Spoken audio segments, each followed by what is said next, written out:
E naqueles dias os homens buscarão a morte, e não a acharão, e desejarão morrer, e a morte fugirá deles.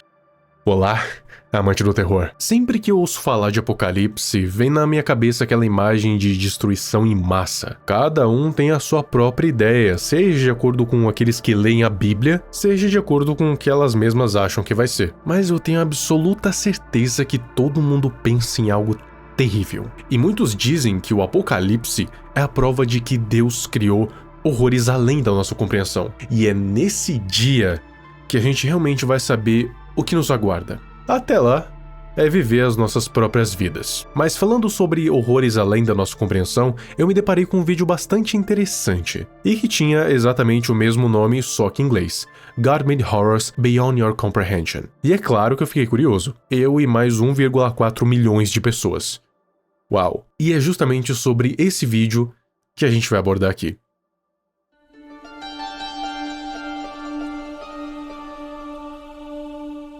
O horror cósmico, um tema criado por Howard Phillips Lovecraft, sempre se trata de uma coisa, e só uma única coisa: insignificância e insuficiência cósmica da humanidade. Por mais que as histórias de horror cósmico sempre contem com essas entidades demoníacas gigantescas, tanto em tamanho quanto em grandiosidade, a gente sempre tem que lembrar desse ponto em específico, porque é isso, na minha opinião, que define o que é horror cósmico de verdade.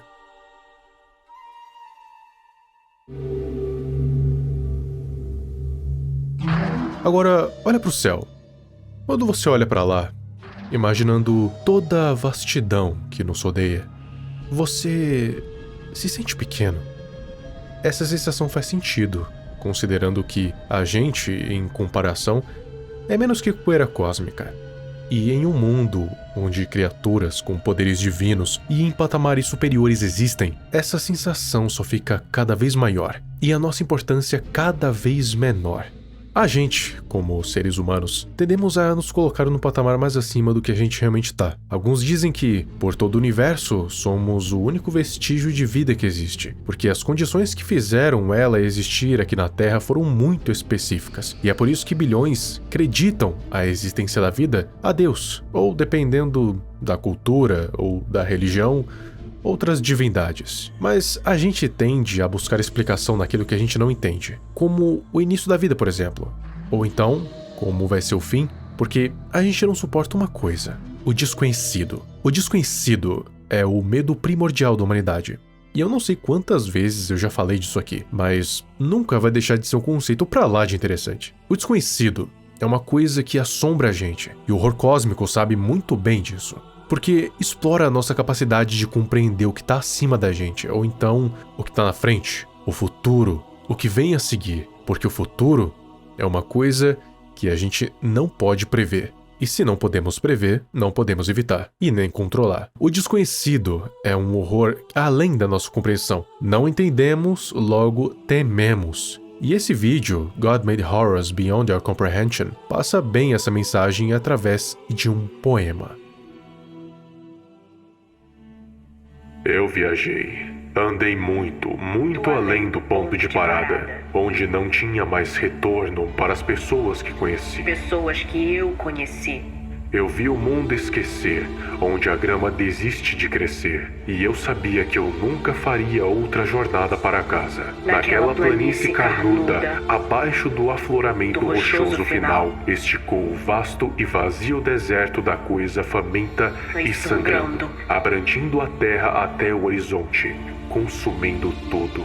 Chorando, e milhares de vozes para o seu Deus Rei desolado. E a música de seu choro nunca morre, sempre morrendo. Nunca morre, sempre morrendo. Me mandou correndo em uma loucura, e eu dificilmente posso comparar ao medo. Não para a segurança, mas para o silêncio até a minha própria inexistência.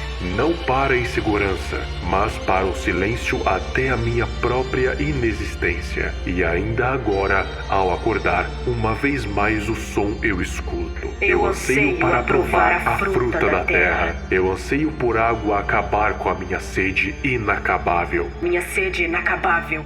Nada que resta pode satisfazer. Minha voz se juntou ao coral cada vez mais, sempre de luto, sempre cantando, sempre faminta, sempre morrendo. Nunca morre. Sempre de luto, sempre cantando, sempre faminta, sempre morrendo. Nunca morre. Esse poema cabe muito à interpretação do que ele significa, e a minha é a de que se passa em um puro horror cósmico. Esse texto, ele fala sobre um viajante que partiu em uma jornada na busca pelo desconhecido. Só que na sua jornada, ele acabou encontrando muitos horrores, horrores criados por uma entidade divina e monstruosa. Uma coisa viva, faminta, e que está desolada e sangrando, e que também se estende por todo o mundo, sendo adotada por vozes em agonia. Quando o viajante encontra a divindade, ele acaba se juntando às vozes em agonia, e agora não pode encontrar consolo nem na morte, porque ele está sempre morrendo, mas nunca morre. Ele deseja por coisas simples da terra, tipo a comida ou a água, mas não consegue se satisfazer, porque a sua alma já foi marcada por aquilo que ele viu, um horror além da sua compreensão, algo desconhecido, algo vil, algo maligno, e que agora se vê adorando. Então a busca pelo desconhecido faz ele encontrar uma fonte eterna de agonia, e agora já não pode voltar, sendo obrigado a adorar esses horrores além da compreensão criados por Deus, a morte que nunca vem, a fome, a sede, desejo infinito.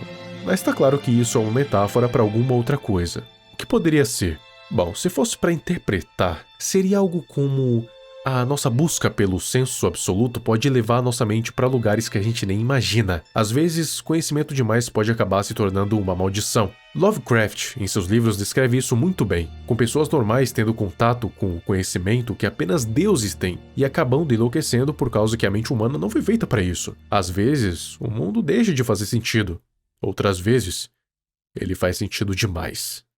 Por isso, a ideia de fazer parte de algo maior é tão tentadora. Os cultos existem por conta de pessoas com fome de conhecimento e poder, com o desejo de fazer parte. Algumas delas já se deram conta da sua própria insignificância, então se limitam a fazer parte de um coral, como aquele que foi descrito no poema. E esse culto pode não ser necessariamente a um deus, mas também uma metáfora para a internet, por exemplo. Quantas vezes você já não viu espalhado pela internet pessoas que parecem seguir um tipo de ideologia que fazem sentido para uns e para outros nem tanto? Algumas delas já se perderam nisso tudo e só fazem parte de um coral em agonia. E tem algumas passagens da Bíblia que fazem todo sentido nesse contexto. O primeiro eu citei lá no início, o Apocalipse, mas tem outros como Isaías 34, versículo 9 ao 10, e Jó 4, versículo 14 ao 17. Mas isso é só interpretação minha. Como é que você interpretaria esse vídeo? Eu vi ele no YouTube e decidi que valeria a pena trazer esse conteúdo aqui, mesmo sabendo que é tipo mexer no vespeiro. Tem que tomar cuidado, manter as palavras certas pra não tomar esculacho. Mas me diga aí você gostou desse vídeo? Gostou do poema? Gostou da interpretação? E já aproveita e me segue nas minhas outras redes sociais. E também aproveita e dá uma passada lá na loja, garanto que você vai gostar das estampas. E tem estampa nova do Long Horse e Mate Horse, carne e osso. Os links estão tudo aqui na descrição. Muito obrigado a Bella e ao Ícaro Santana por terem se tornado abençoados novamente, e a Senhora Summer por ter feito o upgrade. Se você quiser dar um apoio maior aqui pro canal, assine um membro, Bênção do Emissário VQ ou Bênção de Niar Latotep. Os benefícios são ter prioridade de resposta aqui nos comentários, ter o nome aparecendo no fim de todos os vídeos e ter acesso aos vídeos antecipadamente. Então é isso, muito obrigado e até o próximo vídeo.